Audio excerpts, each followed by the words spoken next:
Sobat Tripod, pria ini adalah seorang arkeologi terkemuka di Jepang di era tahun 80-an. Di masa keemasannya, ia berhasil menemukan benda-benda purbakala super kuno yang bisa mengungkap kehidupan prasejarah zaman batu awal dari nenek moyang orang Jepang. Namun yang namanya hidup tidak semanis madu, teman-teman. Pada akhir tahun 2000, ia tertangkap basah sedang memalsukan sebuah artefak kuno pada salah satu penggalian situs purbakala di Jepang. Kejadian itu bagaikan tamparan keras bagi dunia arkeologi Jepang, sekaligus aib memalukan yang mencoreng wajah dunia ilmu pengetahuan. Nah, seperti apakah kisah kronologi skandal memalukan ini? Langsung saja, kita mulai.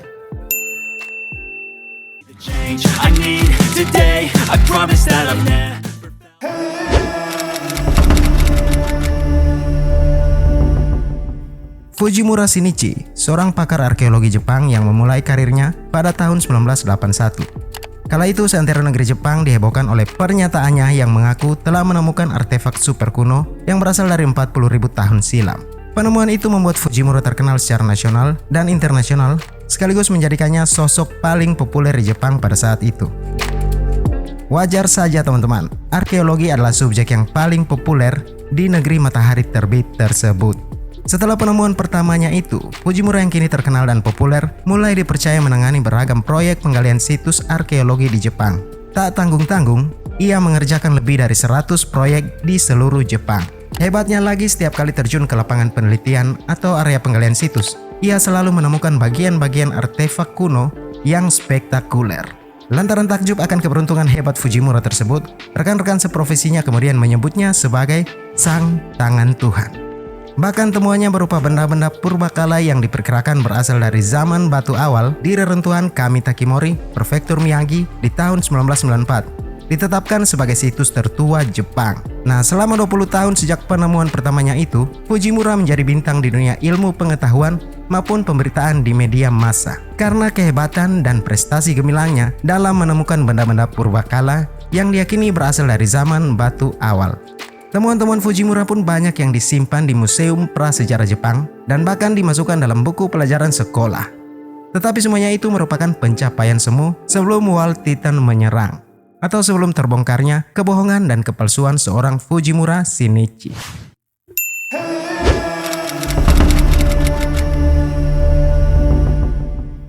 Memang yang namanya bangkai, mau serapi apapun disembunyikan, tetap akan tercium juga. Ternyata ada beberapa ilmuwan yang memang meragukan temuan-temuan Fujimura. Salah satunya adalah Takeoka Toshiki dari Universitas Perempuan Kyoritsu.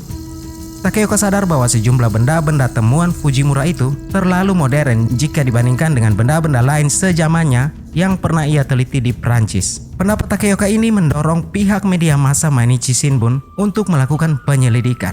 Mainichi Shimbun awalnya mengutus beberapa orang untuk mengintai Fujimura di situs penggalian Fudosaka di Hokkaido pada bulan Agustus tahun 2000. Dan mereka menyaksikan satu hal yang janggal, yang kemungkinan merupakan upaya pemalsuan artefak purbakala oleh Fujimura, Sang Tangan Tuhan. Namun kala itu mereka gagal mengabadikan momen tersebut. 3 bulan kemudian, tepatnya di Kamitakimori pada pagi hari di bulan Oktober tahun 2000, mereka berhasil merekam video perbuatan memalukan Fujimura yang sedang mengubur secara sengaja perkakas yang terbuat dari batu. Nah, kerennya di sini teman-teman, pihak Mainichi Shimbun tidak langsung mempublikasikan rekaman perbuatan memalukan Fujimura pada saat itu.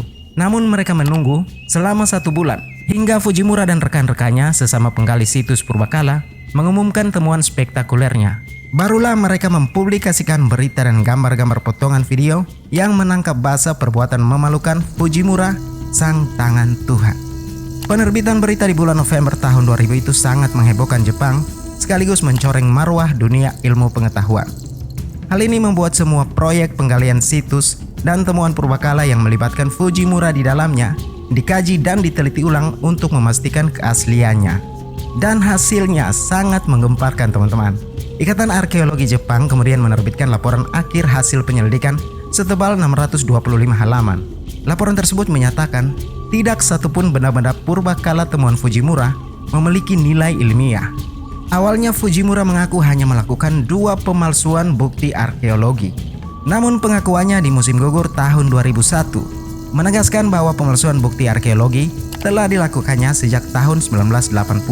Atau dengan kata lain, selama 20 tahun karirnya, sebagai seorang arkeologi. Namun menurut jurnal ilmiah Anthropological Science terbitan tahun 2005 menyatakan setidaknya sejak tahun 1976 atau mungkin lebih awal, Fujimura Shinichi telah memalsukan temuan arkeologi di kurang lebih 186 tempat galian purbakala di Jepang Timur. Akibat tindakan tak terpujinya, Fujimura dipecat dari Institut Tohoku dan Ikatan Arkeologi Jepang. Skandal ini juga memaksa perombakan ulang buku-buku pelajaran sejarah Jepang yang sebelumnya memasukkan temuan Fujimura dalam materi pelajaran sejarah. Bahkan Institut Paleolitikum Tohoku, tempat sebelumnya Fujimura menjabat sebagai deputi direktur, juga ikut dibubarkan. Kejujuran mungkin tidak selalu menguntungkan, tetapi ketidakjujuran selalu merugikan. Michael Josephson. Itulah skandal terburuk arkeologi Jepang yang sempat menggemparkan dunia di akhir tahun 2000. Sampai di sini perjumpaan kita. Terima kasih sudah menonton video ini dan sampai jumpa di video berikutnya. God bless you all.